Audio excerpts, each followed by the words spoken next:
ఇవాళ విశ్వఖ్యాత నట సార్వభౌమ నటరత్న పద్మశ్రీ డాక్టర్ నందమూరి తారక రామారావు గారు తెలుగుదేశం పార్టీ వ్యవస్థాపకులు. ఆయన 101వ ఈ జయంతిని పురస్కరించుకొని మరి ఇక్కడ అందరూ కుటుంబ సభ్యులైతేనేమి పార్టీ కార్యకర్తలు అందరూ కూడా ఆయనకి ఘన నివాళులు అర్పించడానికి ఎన్టీఆర్ ఒక శక్తి. ఆయన ఎన్నో సందర్భాల్లో చెప్పడం జరిగింది. ఎన్టీఆర్ అంటే కేవలం నందమూరి తారక రామారావు గారు మాత్రమే కాదు, ఏంటంటే నటనాలయం, ఆయన ఇల్లు ఒక నటనాలయం, అందులో ఆయన ఒక నటరాజు నటసింహుడు. టీ అంటే తారామండలంలోని తారక ధ్రువ తారకుడు. ఆర్ అంటే రాజర్షి రారాజు, రాజకీయ దురంధర యుగంధరుడు, రమణీయ రమ్య కమనీయ సౌమ్య గుణధాముడని. అలాగే ఆయన మొదటి నుంచి కూడా చూస్తే ఆయన ఈ జీవిత ప్రస్థానం ఒక మామూలు రైతు కుటుంబంలో పుట్టి, అలాగే ముందు అవకాశం వచ్చారు కూడా కాదు అని ముందు చదువుకే ప్రాధాన్యత ఇచ్చి ఆయన చదువు పూర్తి చేసుకున్నాక మరి చలనచిత్ర ప్రవేశంలోకి అడుగుపెట్టడం జరిగింది. అదే ఇక ఆయన చలనచిత్ర రంగంలో ఆయన ప్రస్థానం గురించి చెప్పనవసరం లేదు. ఎన్టీఆర్ అంటే ఒక నటనకు నిర్వచనం, ఎన్టీఆర్ అంటే ఒక నవరసాలకు ఒక అలంకారం, ఎన్టీఆర్ అంటే నటనకు ఒక విశ్వవిద్యాలయం. తర్వాత ఆయన ఈ రాజకీయ రంగ చలనచిత్ర పరిశ్రమలో మకుటలేని మహారాజుగా ఉన్నప్పుడే ఆయన ఈ చలనచిత్ర పరిశ్రమ నుంచి నిష్క్రమించి ఇటు రాజకీయ రంగ ప్రస్థానం చేయడం జరిగింది. అలాగే ఆయన ఎన్టీఆర్ అంటే ఆ తర్వాత నవశకానికి ఒక ఆరంభ మంత్రం, ఎన్టీఆర్ అంటే ఒక నవజాతికి మార్గదర్శకం. అలాగే ఎన్టీఆర్ అంటే నానా జాతులకు దైవ సమానం.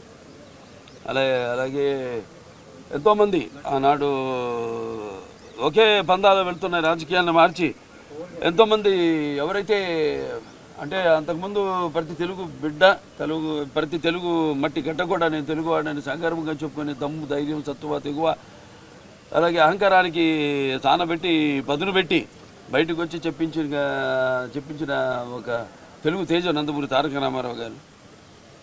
అంటే ప్రతి తెలుగు బిడ్డ బొడ్డు ఉడకముందే రాజకీయ చైతన్యం తీసుకొచ్చింది నందమూరి తారక రామారావు గారు. అలాగే అంతకుముందు ఎంతోమందికి రాజకీయాల మీద పెద్ద ఆసక్తి ఉండేది కాదు, అలాగే చాలామందికి తెలిసేది కాదు అసలు రాజకీయాలు అంటే ఏంటో. అటువంటిది ఒక రాజకీయ చైతన్యం తీసుకొచ్చి కేవలం రాజకీయాలకు కొంతమందికే పరిమితమైన ఈ రాజకీయాల్లోకి అటు డాక్టర్లు అయితేనేమి, లాయర్లు అయితేనేమి, గ్రాడ్యుయేట్లు అయితేనేమి, పోస్ట్ గ్రాడ్యుయేట్లు అయితేనేమి, అలాగే అభిమానులు అయితేనేమి అందరూ కూడా రాజకీయాల్లోకి తీసుకొచ్చి మరి అంతవరకు ఈ యొక్క అధికారంలో ఉన్న పదవులకు దూరంగా ఉన్న బడుగు బలహీన వర్గాలు అయితేనేమి, వెనకబడిన తరగతులు, అలాగే తాడిత పీడిత కులాలు అయితేనేమి, మైనారిటీలు అయితేనేమి అందరూ కూడా తీసుకొచ్చి సాధారణంగా ఆహ్వానించి అధికారంలో ఉన్న పదవులతో అలంకరించిన మహానుభావుడు నందమూరి తారక రామారావు గారు. అలాగే ఆయన మరి రాజకీయ రంగంలోకి వచ్చాక అధికారాన్ని పార్టీ పెట్టి 9 నెలలకి అధికారాన్ని చేజిక్కించుకుని మరి తర్వాత ఆయన ప్రవేశపెట్టిన ఎన్నో పథకాలు ఎన్నో సాహసోపేతమైనవి, ప్రజలకు ఉపయోగపడేవి, అలాగే ఎంతో సానుకూలమైనవి. ఎన్టీఆర్ రాజకీయాలకు రాకముందు, ఎన్టీఆర్ రాజకీయాల్లోకి ఇచ్చాక ఆయన ప్రవేశపెట్టిన పథకాలు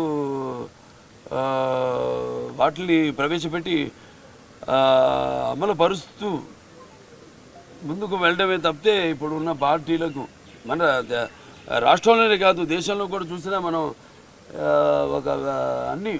ఒక విప్లవాత్మకమైన సంస్కరణలు అయితేనేమి. ఆగండి, వీడియో అయిపోయిందని అప్పుడే వెళ్ళిపోకండి. మీలాంటి ఎంటర్టైన్మెంట్ లవర్స్ కోసం ఒక మంచి ఆఫర్ తీసుకొని వచ్చేసాను. With this offer book my షోలో ఒక టికెట్ కొంటే ఇంకొక టికెట్ కంప్లీట్లీ ఫ్రీ. పీవీఆర్లో ఫుడ్ అండ్ బెవరేజెస్ మీద 100 రూపీస్ ఆఫ్. ఇవే కాదు, ఇంకా చాలా బ్రాండ్స్ మీద డిస్కౌంట్స్ కూడా ఉన్నాయి. ఇది ఎలా అవైల్ చేసుకోవాలనుకుంటున్నారా? With this IndusInd bank credit card. ఇది lifetime free credit card. అంటే జాయినింగ్ ఆర్ యాన్యువల్ ఫీ లాంటివి ఏమీ ఉండవు. ఇంకెందుకు లేట్, లింక్ డిస్క్రిప్షన్లో ఉంటుంది, వెళ్ళి అప్లై చేసుకోండి.